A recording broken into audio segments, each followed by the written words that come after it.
Hello viewers, welcome back to my another video. আশা করছি সকলে ভালো আছেন আর আমি কিন্তু অনেক ভালো আছি।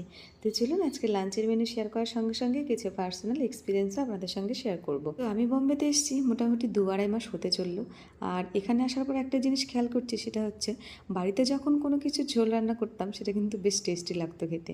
বাট এখানে যদি ডাল বা কোনো সবজিতে একটু ঝোল রান্না করি, ঝোলটা কিন্তু একদমই খেতে ভালো লাগে না, কারণ এখানকার জলটা একদমই টেস্টি না, মানে বিকট একটা স্বাদ জলের। তো এটা কিন্তু বিশাল বড় একটা প্রবলেম। আর যেহেতু 2-2.5 মাস হতে চললো, তো এখন আস্তে আস্তে একটুখানি মানে প্রবলেমটা কমছে। আগে তো একদমই খেতে পারতাম না, বাট এখন আস্তে আস্তে একটুখানি মানে অভ্যাসে পরিণত হচ্ছে। আরও একটা জিনিস দেখছি, সেটা হচ্ছে এখানে আসার পর প্রচুর হেয়ার ফল হচ্ছে।